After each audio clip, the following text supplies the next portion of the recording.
Hi, this is Kurtwood Smith. You remember me from such TV comedies as That 70s Show and That 90s Show on Netflix. I'll never forget the words that my grandfather said just before he kicked the bucket. He said, "Watch how far I can kick this bucket." People ask me where I get my dad jokes from. I tell them to listen to the Daily Dad Jokes podcast. Listen to Daily Dad Jokes every day on the iHeartRadio app, Apple Podcasts, or wherever you get your podcasts. Jon Stewart is back in the host chair at The Daily Show, which means he's also back in our ears on The Daily Show Ears Edition podcast. Join late-night legend Jon Stewart and the best news team for today's biggest headlines, exclusive extended interviews, and more. Now this is a second term we can all get behind. Listen to The Daily Show Ears Edition on the iHeartRadio app, Apple Podcasts, or wherever you get your podcasts. Hello, from Wonder Media Network, I'm Jenny Kaplan, host of Womanica, a daily podcast that introduces you to the fascinating lives of women history has forgotten. We've always been intrigued by stories of disappearances, whether it's a fraudster from the 17th century who kept evading the authorities, or a novelist who taunted the Nazis and faked her own death. We all want to know, what happened next? To find out, listen to Womanica on the iHeartRadio app, Apple Podcasts, or wherever you get your podcasts. Bring a little optimism into your life with The Bright Side, a new kind of daily podcast from Hello Sunshine, hosted by me, Danielle Robay. And me, Simone Boyce. Every weekday, we're bringing you conversations about culture, the latest trends, inspiration, and so much more. I am so excited about this podcast, The Bright Side. You guys are giving people a chance to shine a light on their lives, shine a light on a little advice that they want to share. Listen to The Bright Side on America's #1 podcast network, iHeart. Open your free iHeart app and search The Bright Side. Hi, I'm Molly Jong-Fast, and this is Fast Politics, where we discuss the top political headlines with some of today's best minds. And TikTok has sued the U.S. government for violating their First Amendment rights. We have a star-studded show today. MSNBC's Jen Psaki stops by to talk about her brand new book, Say More, Lessons from Work, the White House and the World. Then we'll talk to philosopher Jason Stanley about America's creep towards fascism. But first, we have former White House communications director and host of the podcast How to Win 2024, Jennifer Palmieri. Welcome to Fast Politics, Jennifer Palmieri. Happy to be here, Molly. Thanks for having me. I'm such a fan of yours. And I also, like, anytime I see you, I'm like, oh, you know, there are people where you're just like, there's a little bit soothing. I guess that's good. That's good. That's good. I hope I make people feel better today. You've worked in White Houses, you've worked on campaigns, you've literally done it all. There's something horrible about how it feels right now. Can you match it to any other moment in your sort of history? At such lower stakes that people might find it laughable, but it reminds me of 2012 and being in the White House in 2012 when Obama was running for re-election. And it was just same kind of sense as now, again, like in a parallel universe, you know, different kind of scale, but just like we felt like we had done a lot. We didn't feel like any of it was taking hold. Obamacare was not popular. And, you know, Senator Romney, who's someone like even in the time, our opponent, we had a lot of respect for, like we really thought was the wrong choice. And it was very hard to get traction. And the polls were not great, and there was a lot, and we could see a lot on the horizon from May until November that could be problematic, from gas prices rising to healthcare premiums possibly rising, people associated that with healthcare, and just like having not gotten over the recession and feeling like things that were out of your control were going to impact the election. And I feel like that is kind of a good parallel to how it feels now, where we see like it's hard to fathom that although there were 2 national polls that had Biden up by 5, very excited in AC, that the feeling with where you feel like you have a good argument to make and it's not taking hold and things outside of your control are going to determine the election. It feels like 12. David Plouffe was the president's senior advisor in the White House that year, and he would do, you know, briefing for us every week. And then at the end, I would wait for my soothing thing, Molly, which was for David to say, in the end, I'd rather be us than them. And there were some weeks where he did not say that. Oof. He never said I'd rather be them than us, but it's just, and I would, in this case, I would definitely rather be us aside of Biden than that. Because I think in the end, what Biden has to do to win is easier, even by sort of like traditional electoral standards, than what Trump has to do to win. First of all, thank you for giving me a modern historical precedent, because one of the things I'm obsessed with is that we never, for whatever reason, punditry is shaped in a way that we're never asked to just look back at like 4 years ago. And there's so many lessons to be gleaned from the very recent past that I'm always shocked that we don't do that. Like the midterms, a great example. I do think like that is so useful. But also, when I was in DC for White House Correspondents' Weekend, the blur of parties, though there was a place where they had a chocolate station. By the way, my friend was like, I've never seen you happier than when you wandered into a party and they had like a whole chocolate station. Was it like a fountain, like a chocolate fountain? They have it in Manhattan. It's very expensive. It has these sheets of chocolate. Like you go in for a chocolate bar and you spend $80, you know, so it's very expensive, but they had, it's Ladacary. Anyway, I'm mispronouncing it. Someone's going to write me an angry email, but they had it. And I like found a bag and started like, it was like, I was at a bar mitzvah or something. And I was, you know, so that was the best moment of the whole weekend. But I went to, you know, some of those things have like, we present information to you, which usually is not so interesting. But this was some polling numbers, which I hate and think that the poll was maybe a little bit suspect. But what I thought was interesting was he said the closest parallel was 2012. Oh, interesting. Polling wise, because he said people are not happy and they're not excited. There were a lot of parallels. You know, he said the stakes are obviously 10 times higher. Right. But that Biden, too, looks a lot like Obama, too. Right. Yeah, that's how it feels. It was the same, you know, all on a different scale, the same dynamics. But I do feel like there are things in our favor this time that definitely did not exist in 12. Too. Yeah. I mean, the things, though, that are on Biden's favor this time are like the things that could seriously end American democracy if they're not, you know, like Mitt Romney. Nobody worried that Mitt Romney was going to end American democracy. Right? Oh, yeah. Salad days. Yeah, I know. I mean, that's not how you eat fish. I'm talking about when he has the ketchup and he makes that fish hamburger. I mean, that is like he's a very rich guy. Did they not send anyone to just like make a little food for him? He's definitely his own man. Like we learned that, you know, like we sort of learned that they had that great documentary about him that, of course, that his family, I think his children did or opined, and it was really great, but they didn't, you know, like all bad campaign decisions came out after the election. And I was like, this can not happen because he looks, you know, then you saw the Mitt Romney kind of know today. Not the Mitt Romney that Obama campaign defied in June of 2012. Yeah, they did a really good job. That was a good campaign. You were in the White House then. I was in the White House then, yeah. It's so funny because Biden world, it's like, it's so quaint compared to Trump world. But, you know, if you ask someone in the Biden White House about the campaign, we can't talk about that because there's a firewall between the two. Meanwhile, Trump had his press secretary writing checks, you know, not checks, but dealing with the porn star checks. I mean, oh, yeah. It's amazing. Just looking at the landscape, the thing that people love to do is like say, well, you know, this is how Biden world should be doing this or that. Oh, yeah.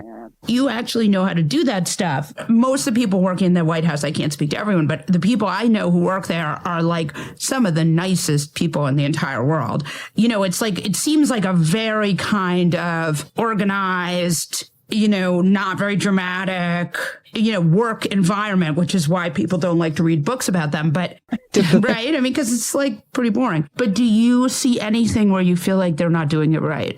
Their biggest challenge is breaking through, right? And so I think that and I would say from the beginning of the year to now, I think they've done a really good job. Everyone's like, oh, they're so late. You're like, it's May. People, like, they had people in battleground states earlier than usual, earlier than we did in 12. They had, you know, the president was doing battleground state travel on January 5th. You know, Obama, we didn't do that until June.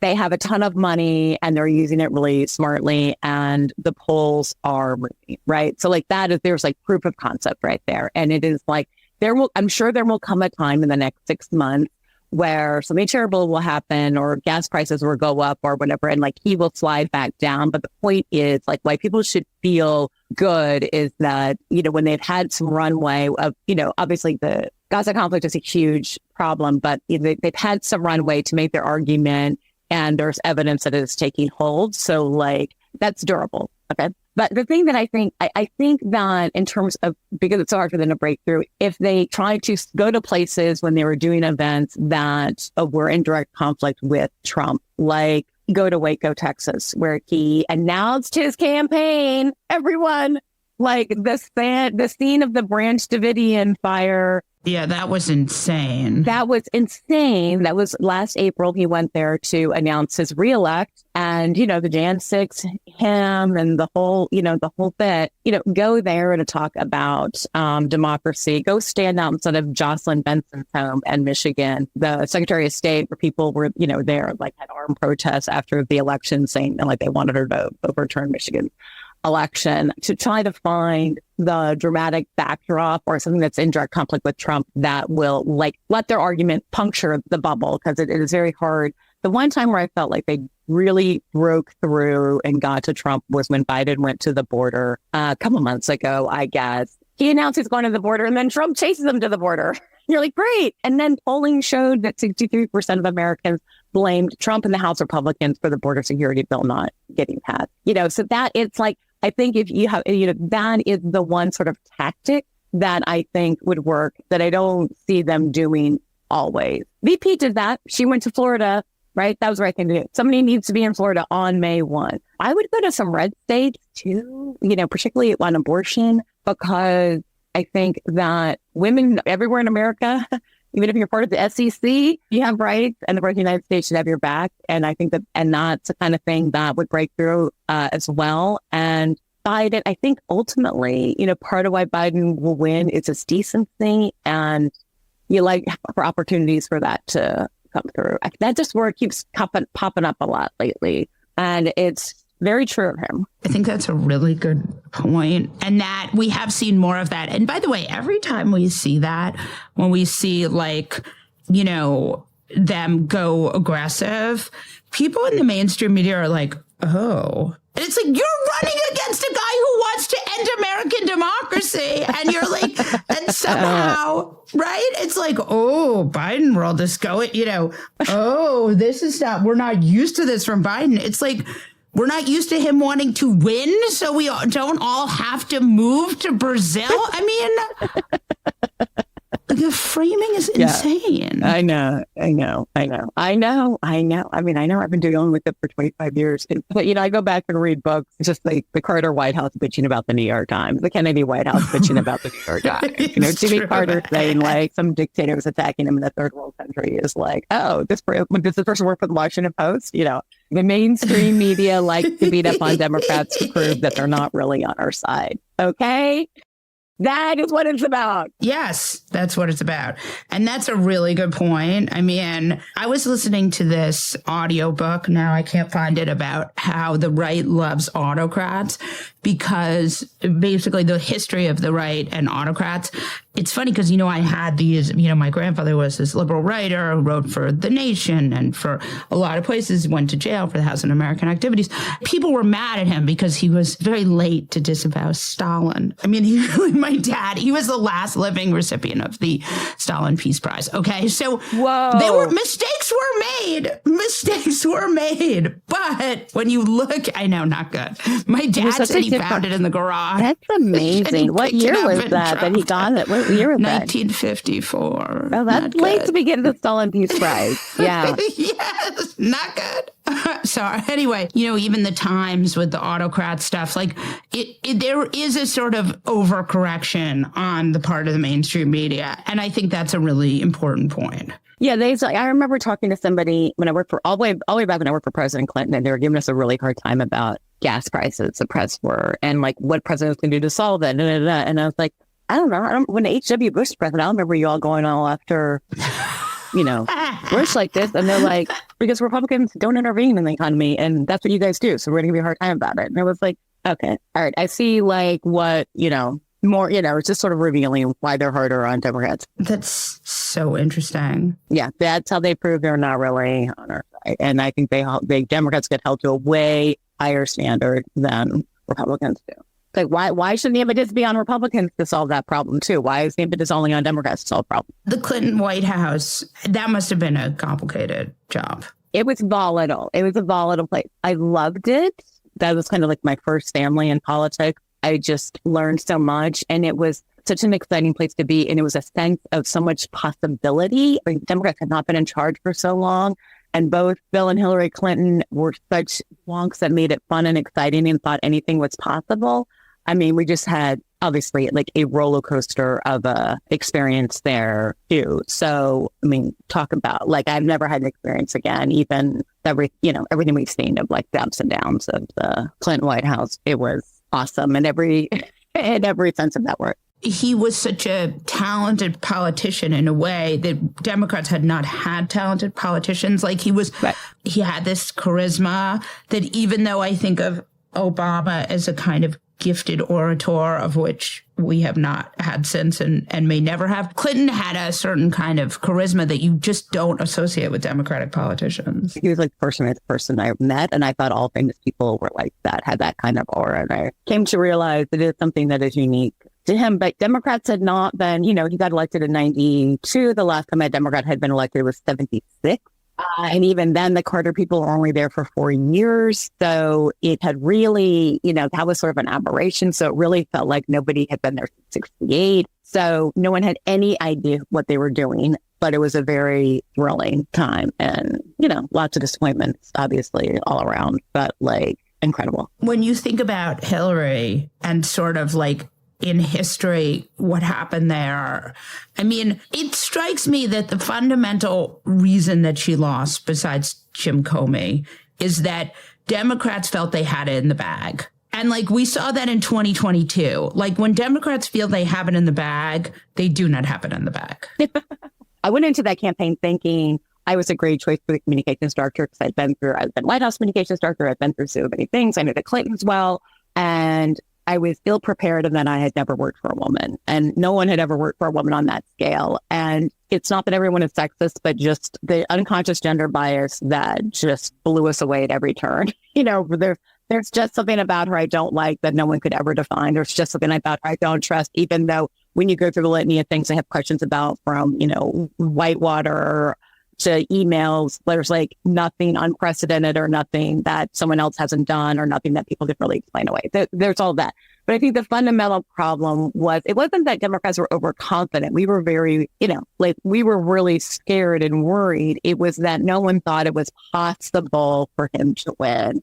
And that kept a lot of people, I think, at home. And it was just sort of I could feel just all along in the years I worked for politics, things becoming just polling more broken and people more cynical, less people voting, and just kind of the whole game of politics becoming calcified and kind of needed, in some ways needed to be blown up and revitalized, obviously not in the destructive way that it's happened, but I do think now it is, getting revitalized at the grassroots level. And either we'll win, win this big fight or not. But I think we will win this big fight. And I mean, beyond 24. And then we will come out of this with more people voting, more people running for office, different kinds of people running for office, more diverse people running for office. And that part of it feels good. Yeah. I saw her last night, by the way, and I just have to say how proud I am of her. And I just think in history, in history, she is going to be I think she's going to be a very big figure, and people appreciate talents that she has, but also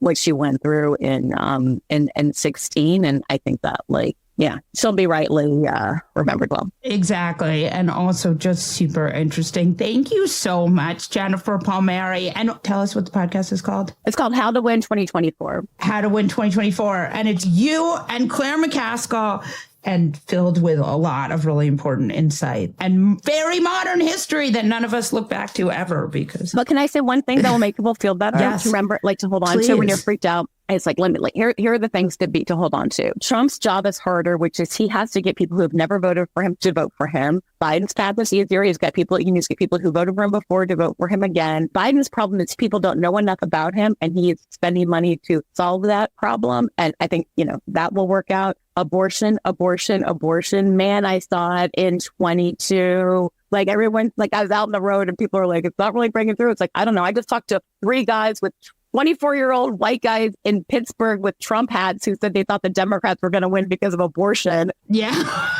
It feels to me like it's breaking through. Republicans who don't want to support Trump because of Jan 6, then Democrats win. Democrats know how to win in the battleground states. It's been a long time since Republicans had think about the battleground states, think about them in 18, 20, and 22. Democrats, the ground game there, like I have a lot of faith in that. So those are the 4 or 5 things you can hold on to, okay? When you're like, wake up with a start in the morning. Yeah, thank you. Okay. Thank you, Jennifer. I hope you'll come back. Please come back. I love it. Love talking with you.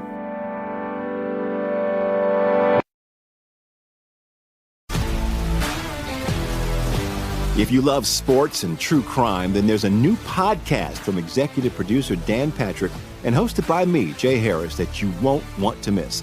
Playing Dirty: Sports Scandals. Each week, I'm squeezing the juiciest details from some of the biggest sports scandals ever.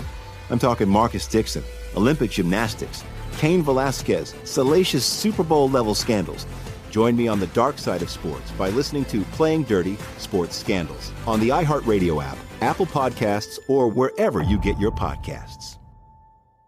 I'm Hannah Storm, and my podcast, NBA DNA with Hannah Storm, digs deep into the history of professional basketball, along with my own, as one of the first female sportscasters. Now let's get you up to speed on what else happened around the NBA today. We talk to all sorts of people I interacted with, from Dr. J to Charles Barkley, and recap iconic moments. Yes, he's got it. Here he comes. Way rock the baby to sleep and slam dunk. As well as some of the wild stories behind the scenes. We were like, what? What are we in for? The scoreboard crashes before we even tip a game off. Today, the NBA is a global sports and entertainment giant. Players are multimillionaires and cultural icons. Iguodala to Curry, back to Iguodala, up for the layup. Oh, blocked by James. LeBron James. And these stories are about how we got here, both on and off the court. And what's next? Listen to NBA DNA with Hannah Storm on the iHeartRadio app, Apple Podcasts, or wherever you get your podcasts. Hi, I'm Michael Rappaport. And I'm Kibi Rappaport. And together we're hosting Rappaport's Reality Podcast. We have a passion for reality TV, and we're inviting you into our living room. We're talking tea, we're dissecting the drama, and we're giving praise to the single greatest form of entertainment on television today. That is right. Reality TV is the greatest form of entertainment on television today. Here are some examples of what you'll hear from us on Rappaport's Reality Podcast. This is where we discuss all things reality TV, all things popular culture. And a little bit of Rappaport's reality, the reality of bit. us. We're figuring out. And if we had been recording these last 4 or 5 days, it would have been, the podcast juicy. would have taken a left turn. Listen to Rappaport's Reality with me, Kibi Rappaport. And me, Michael Rappaport, on the iHeartRadio app, Apple Podcast, or wherever you get your podcast. Hey guys, I'm home. Everyone knows that it's Dad's job to be a bit of a joker. Sorry I'm late, everyone. There was an accident at the factory. Monty fell into the upholstery machine. Don't worry though, he's fully recovered. Good one, Dad. Did you get the pizza for dinner? So he likes to keep everyone happy with some dad jokes. Yep, right here. I had a coupon, and it saved me a lot of dough. Well, the truth is, Dad is just a fun guy. Hey, I'm not a mushroom. Please stop. Where does he get these stupid jokes from? He listens to the Daily Dad Jokes podcast. Oh, great. More dad jokes for me. We've delivered over 15,000 jokes to over 3 million listeners, and man, the postage fees are killing us. Listen to the Daily Dad Jokes podcast every day on the iHeartRadio app, Apple Podcasts, or wherever you get your podcasts. Spring is here, and I bet you are trying to look fashionable. So why not pick up some fashionable, all-new Fast Politics merchandise? We just opened a new store with all new designs just for you. Get t-shirts, hoodies, hats, and tote bags. To grab some, head to fastpolitics.com. Jen Psaki is the host of MSNBC's Inside with Jen Psaki, former Biden White House Press Secretary and author of Say More, Lessons from Work, the White House, and the World. Welcome to Fast Politics, Jen Psaki. Thank you. It's so great to be here. One of my favorite commentators out there, Molly. Oh, you're so nice. I am such a fan of yours. I always feel like you're a person where people really like you, and I also like you. Thank you. I like you too. I like you too. There are normal people in this normal, I don't know if that's the right word, but like good humans in this business. I think you're really smart. And also, I was thinking about this because you actually may have been on this podcast when you were still in the admin. I was. I think I've also done this podcast since I left. Yeah. Okay. So that's, the problem is because we do 9,000 interviews a week, Jesse and I are both like, just where am I and what am I doing? It's all good. I'm like, Molly, it was really memorable for me. Was it not all for you?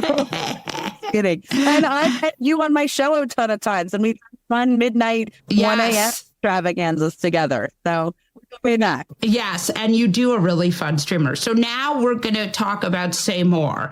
So let's talk about this book. Why did you decide to write this book? What was the sort of thinking behind it? Sure. So when I was leaving the Biden administration, I'd been working in politics and in government and for presidents and politicians for 20 years at that point. And you and I both know, since we're the same age, you learn a lot over time. Mistakes you make, things you wish you would have done differently, things you wish you would have known. And I was sort of thinking through the prism of my kids are younger than yours, but what do I want to tell my daughter, my son too, when they're old enough to have the conversation about the working world, about how to talk to people, about how to have tough conversations. So I just had all these stories and I didn't want to do it through the frame of a memoir. I joke that I'm too young for that, but also I'm not kind of like then at this point, this person said this in this meeting and it was so seedy and you just didn't know about it until now. It's like not my personality. The people work in the Biden admin tend not to have books like that. No, it's true. Or Obama, really. But I really wanted to write a book that was about lessons and things I wish I would have known when I was starting my career. And so that's what this is. And since I've never written a book before, the challenge was the structure, right? Oh, like, how do you hard. do this in a way that's like not chronological, but people can follow it? And it took me some time to really figure that out and a lot of smart people giving me advice on how to do that. But that's the kind of book I wanted to write. Yeah, it's really writing a book. I have to say, I've written a bunch of books and it's always a fucking nightmare. Like you are literally like, how do I do this? And also now for, I can write you 2,000 words on almost anything, but now do that, 20 times is not easy. I mean, first of all, I am a total book nerd. Like my dream would be just like sit in a hammock or a comfortable chair and like read all day with coffee. That's what I'm going to be doing when I'm 90. But people underestimate how hard it is to write a book. It is hard. And I could talk about probably any issue under the sun until I'm blue in the face. I have no shyness about that. But really articulating, and I love to write, but articulating and making it cohesive and clear.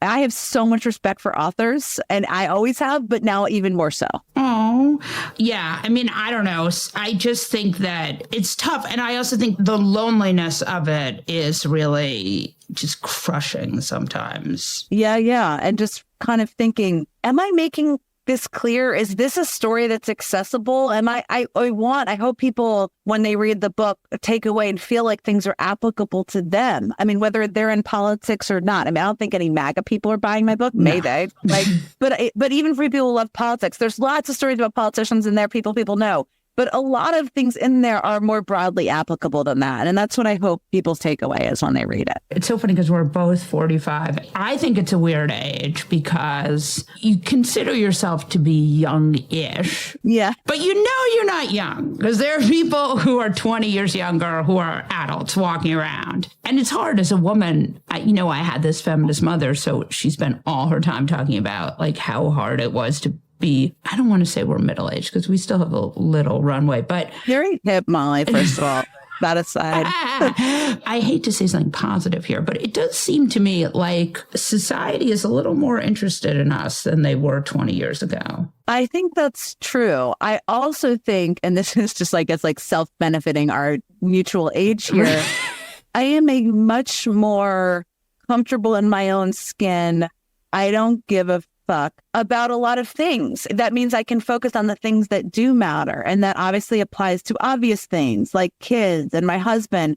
But it also applies to like friendships and who you surround yourself with. I mean, like you, I'm like I'm sorry, there's many people who hate me out there, so I'm not trying to underestimate that. But like, I try to have like civil relationships with everybody, right? But it's more about being selective about how you live your life. Now, I've actually found, and you mentioned people who are in their 20s. So one of the things I've found, like at 45, is like, I seek out people who are different than me to be friends with. I find that to be most interesting, right? It's like, I like it when people are like, they have different points of view. They have different life experience. Maybe they're different age. And that to me is life-giving in a way that is different from when I was like 22 and you're just like looking for people to all be like you. Yeah. You surround yourself with.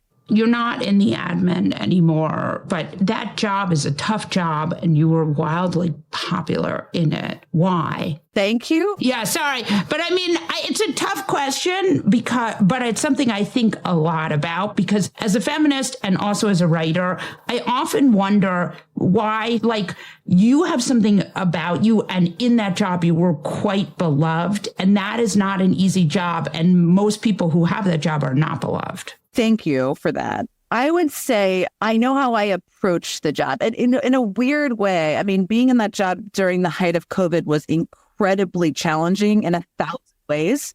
There was a weird benefit of it in that, like, my life was so small in the sense that, like, I was focused on being as prepared as humanly possible every day, right? Reading everything, consuming everything. And then I would go home and see my kids and my husband. I like barely left the White House when I was there. And I remember that summer in 2021 where I think I was at a baseball game and people recognized who I was. And I was like, are they looking at me or like, what's happening?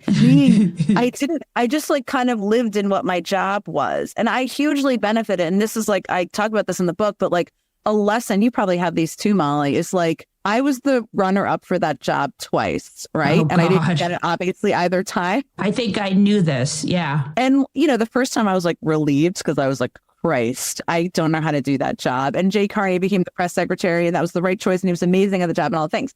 The second time, I really, really wanted the job and I knew I could do the job. And John Kerry, who's a friend and amazing and crushed that job and was so good at it, got the job. And it was like, crushing in the moment. But what I've realized is that like I was as the most prepared the third time around, right? Because I was a little bit older, a little bit more sure of myself. I had already been the spokesperson at the State Department. So all of these nerdy things about Russia and Ukraine, it's just like I'd lived that. So I feel in a weird way lucky that it like didn't work out till the third time. Yeah. Listen, I'm a big fan of rejection. Like one of the seminal moments of my career was I wrote this enormous historical novel and a fancy agent said, this is going to make your career. And then it did not sell. And like, what?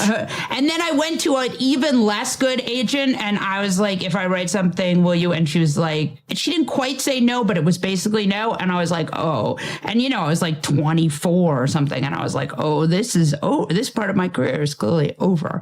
And thank God it was because, that's not such a fun. It's so, well, I mean, first of all, you've written a lot of amazing things since then. Right. So it's like. But I had to start over again, and it was amazing for me. It's the best thing that ever happened to me. It can be so good and like life clarifying. And I think sometimes the toughest moments can be that, right? Where you feel like rejected or beaten down and you know, it's also a realization. And I write about this in the book too, of like, when I didn't get the job the second time, I was like, oh my God, all of these people rejected me to work in the White House. Right. I felt so just like embarrassed. Right? And then I had to go on this trip just because I was still doing my job at the State Department with the president and the Secretary of State. And I said to my mother, who's a therapist, and I write about her a lot in the book, is like, oh my God, how can I go on this trip? I want to die. Like all these people. Right. I'm so embarrassed. Yeah. And my mother was like, it takes two to make it awkward, which is so true, right? It's like, you just have to go and hold your head high. And she didn't exactly say this, but what I learned from that is like, these people aren't worried about me. They're not rejecting me. They got a lot of things on their plates, right? They picked somebody else from the job who, by the way, was great at it. So it's also good to experience rejection because it brings you down to planet Earth yourself too. Oh, such a good point. And I really do feel like that myself. And it is like, you know, they're not doing it to you. They're just doing it. Yeah, it's just happening. Sometimes, you know, my mother used to always say when I was growing up, she grew up in Queens. So she always tells me, she's like, brings us all down to earth. Is like, life is unfair, life is unequal, and life is what you make it, which is a pretty simple thing, but very true. Well, and it is. And it's also, you know, this idea that this personalizing rejection. And one of the great things that I've experienced in my career is, you know, I've done a ton of freelance writing. And, you know, I've had the experience where they're like, where you convince an editor to run a piece and then they get the piece and you know, they're like, we're sorry. Or even they just ghost you. And then I've had the experience where, you know, they seem so excited about you and then they get the piece and they're like, meh. Yeah. Right. So, but it's so good because what it did was it really did make it so I understood that really huge quantities of rejection are just the biz and that I need to just keep going. Totally. And if I had taken every rejection as proof, and by the way, like the other thing, which I think is such a like incredible moment that I have understood at 45 is that as I do things more, I get better at them.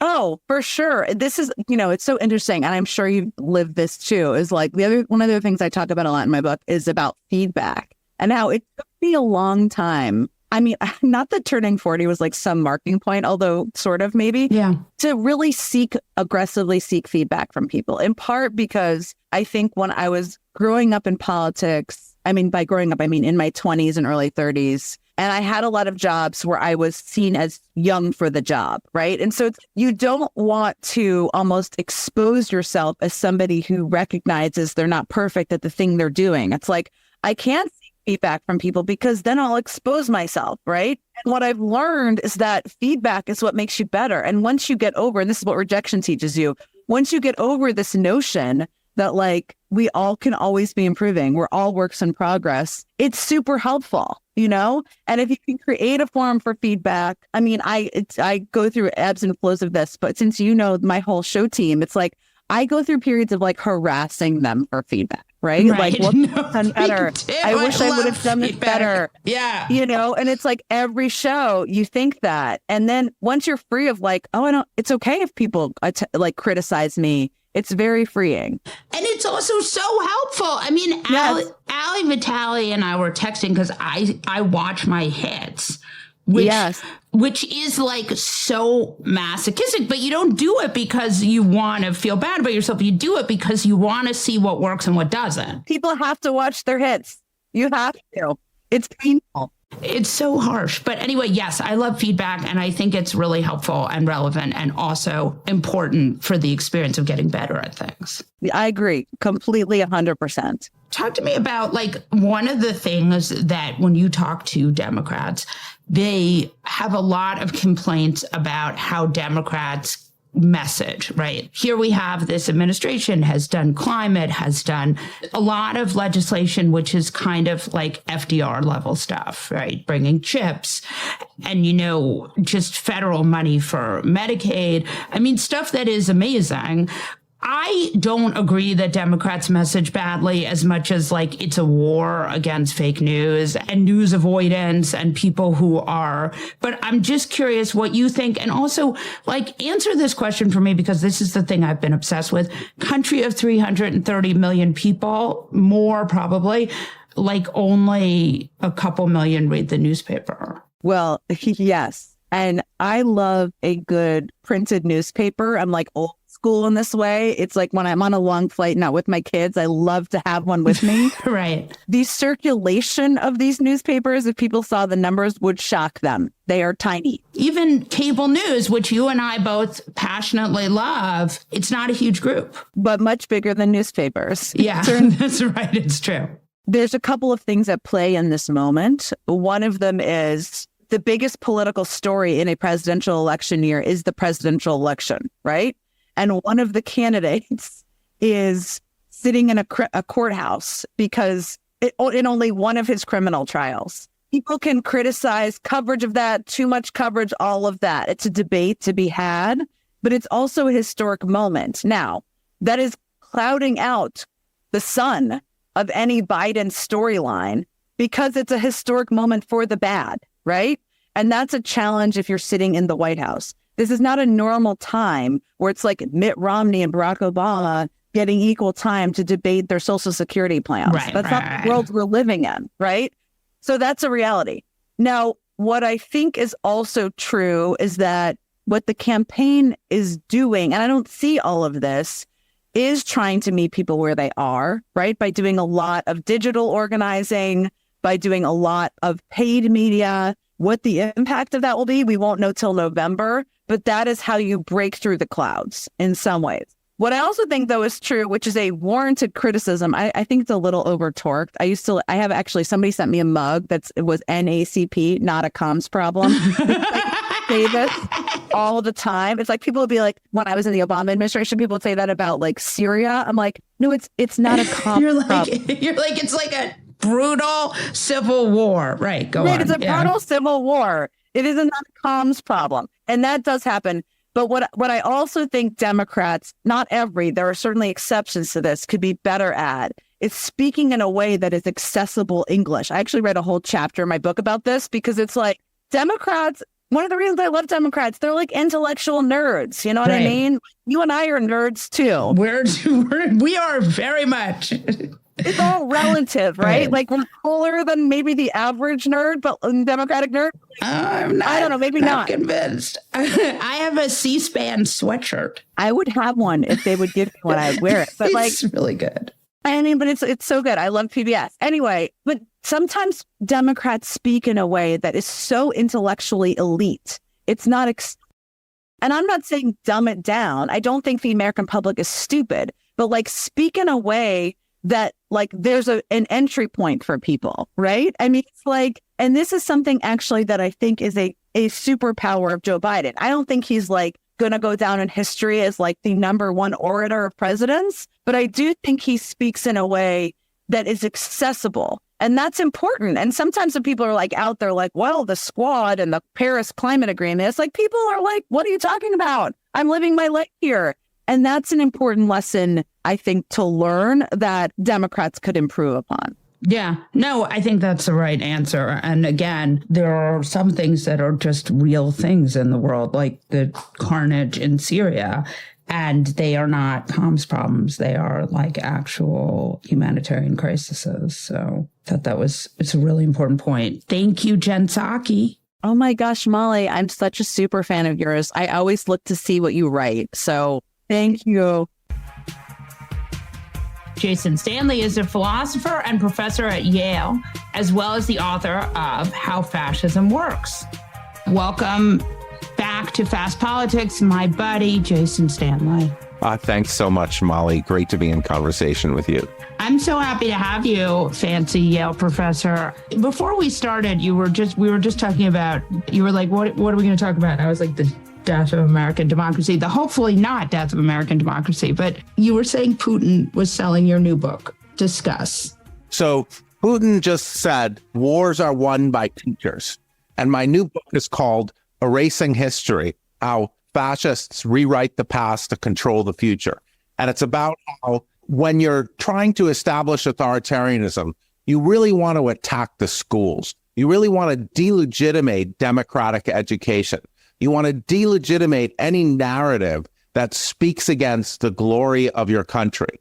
You want to erase all the history of the past crimes of your country. So people think your country is innocent. They think it's innocent and great. And they think that anything you do that might be anti-democratic is justified by this glorious, innocent history. You know, you specialize in Reconstruction. That was what you wrote your thesis on, right? Or the sort of larger post-Civil War America, right? No, I specialize in philosophy of language. Right. But you have this other profound interest in Reconstruction. And one of your theses, which I think is a really strong and important one, is that we've had many moments in American history where the country has had the opportunity to become a multiracial democracy and has been unwilling or unable to do that. And one of those moments was Reconstruction. Oh, absolutely. It's an existential moment to be thinking of. I specialize in two things, philosophy of language and epistemology. And it's my work in epistemology that leads me to think about how these barriers to knowledge affect politics. So epistemology is the study of knowledge, and I'm interested in the study of barriers to knowledge and how they're strategically used. So of course, most Black Americans vote for Democrats nowadays. So if you are strategically trying to delegitimize votes for the Democratic Party, you're going to try to delegitimize Black votes, especially Black votes in cities and majority Democratic cities. And we're seeing that history return. When Trump talked about corrupt cities, he was like Atlanta and Philadelphia. He's talking about cities with large Black populations, Detroit, often majority Black populations. And that was precisely the reason that was given to end Reconstruction. That was precisely the reason given to say, we need the Ku Klux Klan to shut down Black voters in the South because Black politicians are corrupt. Do you think that is a fear of Black power? It's a fear of Black power. And equality, Black equality. Yes, overall, we see this. For example, in India. Any movements for equality are treated as attempts to take over the country. I mean, we don't need to go to India. We can just ask any woman in the world. What do people say? How is men's reaction to your claim that you need greater equality? And it's, the feminists are taking over. Right. That's a really good point. It's that impulse in humans that patriarchy is the first ideology. Any attempt for women's equality seems like an attempt to take over, but just take that and put it through every dominant group. You find the sort of cultural representation of Black Americans and political representation that gets treated as a threat for white Americans. Right. So I think that's really interesting. So now sort of thread the needle to sort of where we are right now. We have a fascist social and political movement that has many components. A fascist social and political movement can only win if it's supported by many different groups that don't view themselves as fascist. They just view democracy as, the worst alternative given their goals. So suppose now, to take a very salient example, you're a pro-Netanyahu Zionist. You might think, okay, I don't really care about American democracy. What I really care about is making sure that no matter what Netanyahu does, he gets unqualified, unconditioned support. Whatever happens with American democracy, then, you're going to strategically vote or take, abortion. Suppose all you care about is making abortion illegal. And democracy, it's okay. But more importantly, we have to make sure there are no abortions in the United States. You might not consider yourself a fascist, but you're going to vote for the fascist party. So what we have in the United States is we have, as it were, a broad tent political party, the Republicans, that appeal to multiple factions. They appeal to white supremacists. They appeal to anti-abortion advocates. They appeal to male supremacists. They appeal to ethno-nationalists of various kinds, Christian nationalists. And then there's the overarching appeal of a macho leader whom the rules don't apply to. What we have now is we have a kind of classic mid-century fascist formation with an actual cult of the leader, which unifies various long-standing elements and threads in the American right. And that, of course, is a long-standing danger. I mean, European fascist parties only won because social conservatives started voting for them. Social conservatives said, well, better these guys than the social democrats. Right. So how does this sort of Steve Bannon flood the zone with shit crew factor into this? They're undermining any kind of way of tracking reality. Right. So and of course, anytime when you have these interest groups, different interest groups representing different goals, then it's easier to do because each of those interest groups is going to be like, I don't really care about truth as long as I get my goal fulfilled. So now you're getting, most recently, we have these protests on campus that are being represented as violent riots. That benefits one group that just wants to attack universities. The same went after critical race theory, gender ideology. They don't care about anything other than attacking and delegitimizing universities. As J.D. Vance said, the professors are the enemy. So this kind of all-out attack on any institution that you want to delegitimate is part of the flooding the zone with shit strategy. And since all you care about is smearing institutions that you don't like, then the truth doesn't matter. Think of the campaign against quote-unquote welfare. You called anything you didn't like welfare, and people turned against it. So this is kind of the strategy to direct people's attitudes, to create negative attitudes among people towards institutions you want to delegitimize. You connect those institutions, say the Democratic Party, with Hamas. Hamas, a terrorist organization. You say, oh, the Democrats really are Hamas. And it's like there's no factuality there. But it works for the narrative that you want. It works in creating this very extreme us-them narrative. Right. If Trump loses again, right, he'll have lost in 2018, 2020, 22. If he loses again, does this start to go away? Well, Trump had a unique ability, and I think he's losing that, to connect with his supporters. He had what Max Weber called charismatic authority. Seeing his latest speeches, he seems to be losing that, actually. He seems to be losing the kind of thing, but in a very different way that Barack Obama had. Bizarro Obama. Bizarro, right, exactly. Bizarro Obama. So you need, as we saw from Ron DeSantis, a politician with zero charisma, who's just a mean guy, can't really do that.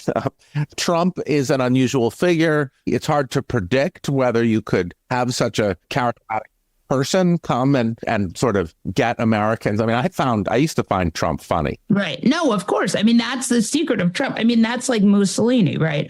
Mussolini came to power because people sort of thought he was funny. Yeah. And Mussolini had a kind of complete clownish funniness. Trump is sort of varies between accurate and, the system is broken, and this kind of outlawish sensibility that Mussolini has as well. So to get people unified behind that and this really macho patriarchal strutting thing, which is, patriarchy always appeals. You need that kind of leader for a cult of the leader. However, this coalition that we're seeing between the old right, it unifies traditional religious conservatives across many religions, Jewish people, Christians. Now we're seeing an increasing pro-Trump Muslim vote. That's insane. Like the guy had a Muslim ban. Yeah, you saw, I believe Michael Flynn visited a majority Detroit city recently or last year or two by invitation. Because you have conservative sides of religions, patriarchy can appeal to them. Anti-LGBT sentiment can appeal to them. So, and we forget that Muslims were a Republican voting bloc before 9/11. So you get that aspect that we call the old right, the social conservatives. And then you get the billionaire class who just they don't want regulations. Democracy limits them. So they want to get away with democracy. They don't want to be regulated. So the billionaire is supporting this. Then you get Christian nationalists, the sort of hard edge of the social conservatives who are like, this is a Christian country, immigrants are going to ruin us. And then you get, people with just these very specific interests, like both anti-Semites, I think. Right. And religious Jews. I mean, right, exactly. Yeah. How is that a coalition? Oh, my colleague Eliyahu Stern has talked about that. I mean, one of the main rabbis in Germany in 1935 said, Hitler will be our ally in the war against intermarriage. Right. Wow. We can't forget that Hitler's enemy was not religious Jews in the first instance. Very clear. His enemy was Jewish people who looked like everyone else. The idea was Jews were infiltrating German society, and they were infiltrating in a way that you couldn't tell who was Jewish and who wasn't. They were marrying Aryan women and polluting their blood. And they were taking over the press and infecting it with Marxism and communism. His enemies were leftist Jews. You had Jewish people, religious Jews in Europe, thinking Stalin was the greater threat. Of course, Stalin was a monster. Right. Didn't have the death camps for Jews. Also, I would like to point out that in the other episode that is going to air on this episode today, I did, in fact, talk about how my grandfather won the Stalin Peace Prize and was late to disavow Stalin. He was the last recipient of it while Stalin was still alive. So, Stalin was a lot of things, but he was nice to some Jews. Well, there's a story that my family tells, because when my grandparents had to decide whether to flee, when the Molotov-Ribbentrop Pact, when they split Poland, my grandparents had to decide whether to go east towards USSR or sort of west towards Germany. And my grandfather said, Hitler hates the Jews. Stalin hates everyone. Better not to be singled out. It's true. There's no endorsement here of any foreign dictator now deceased. Yes, but Stalin killed just as many people as Hitler. He hated everyone. And Grandpa did, in the end, admit he was wrong about Stalin, which for Grandpa to admit he was wrong about something means he really knew he was wrong about Stalin. So I do think, though, is a really good point. We're 6 months from this election, and it really is, if Trump wins, it's over. It's over, yeah. I mean, he explicitly tells you who he admires, and those are the people who only have sham elections like they just had in Russia. And that's what he wants here. He's very explicit. That's what he wants here. You're already seeing the sort of group, very now effective group behind him, the Heritage Foundation.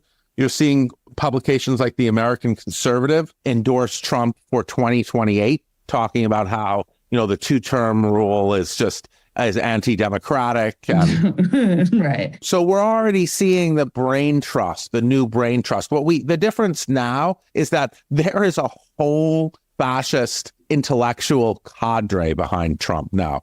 The Claremont Institute, Heritage Foundation, and they're completely organizing what a new authoritarian society will look like, an American authoritarian society. Trump is not the mastermind there. Trump will allow it through all these changes. It's an interest convergence. And then, you're going to have minority rule by the far right for the rest of America's existence. Right, until there's some other thing that is expensive and possibly terrifying. One of the things that Trump world has started doing very effectively, I think, and effectively, again, we don't know how effective it is until the election. But so Biden made a real point, and I think it was the right point, of how democracy is on the line. And so you see Trump is pushing back. No, it's Biden who wants to end American democracy. Speak to sort of the significance of that. Well, that's just a standard. That's what I would do if I was advising Trump. And he's advising himself on there. He's got great instincts. You deflate any accusation. There's an old cliche. Every accusation is a confession. That's what we're seeing here. Trump very early on fastened on this. He very early on said, okay, let's make this a fight about democracy. I can do that. Because he's very good at reversing things. Remember Crooked Hillary, who was the one. I'm not saying, the system wasn't crooked and corrupt. It is. We shouldn't have presidents leaving office with $100 million, which we do too often. But, Trump is clearly the more explicitly corrupt one of that duo. So this is a reversal. This is a projection. It's meant to confuse people and deflate the charges that are aimed at him. He's trying to take these criminal charges against him that are instances of the rule of law and represent them as really ways Biden is trying to undermine him politically. We know that's not true. We know that these are criminal charges. And of course, it's not that surprising that Donald Trump faces criminal charges. We New Yorkers know. Right. It's a standard propagandistic technique to project, to take the accusations made against you and reverse them. And it leaves people confused. And so it deflates the power of the accusation. So interesting. Jason Stanley, can you please come back? Of course, anytime. I love to be in conversation with you. And now your moment of fuckery. Jesse Cannon. Molly Jong Fast, some people predicted that this Trump trial would be boring. I think not. Trump is mad about the Stormy Daniels testimony. Different parts of it annoy him, though I think the thing that got him upset was the recounting of their sexual activity and also other stuff. But either way, Stormy Daniels has made Trump completely crazy, and now he is saying that he must have a mistrial. And the judge said to that they should have done more objections during the trial, which is sure to make Trump blow a gasket. Yeah, that's not good. That's it for this episode of Fast Politics. Tune in every Monday, Wednesday, and Friday to hear the best minds in politics make sense of all this chaos. If you enjoyed what you've heard, please send it to a friend and keep the conversation going. And again, thanks for listening. Hi, this is Kurtwood Smith. You remember me from such TV comedies as That 70s Show and That 90s Show on Netflix. I'll never forget the words that my grandfather said just before he kicked the bucket. He said, "Watch how far I can kick this bucket." People ask me where I get my dad jokes from. I tell them to listen to the Daily Dad Jokes podcast. Listen to Daily Dad Jokes every day on the iHeartRadio app, Apple Podcasts, or wherever you get your podcasts. Jon Stewart is back in the host chair at The Daily Show, which means he's also back in our ears on The Daily Show Ears Edition podcast. Join late-night legend Jon Stewart and the best news team for today's biggest headlines, exclusive extended interviews, and more. Now this is a second term we can all get behind. Listen to The Daily Show Ears Edition on the iHeartRadio app, Apple Podcasts, or wherever you get your podcasts. Hello, from Wonder Media Network, I'm Jenny Kaplan, host of Womanica, a daily podcast that introduces you to the fascinating lives of women history has forgotten. We've always been intrigued by stories of disappearances, whether it's a fraudster from the 17th century who kept evading the authorities, or a novelist who taunted the Nazis and faked her own death.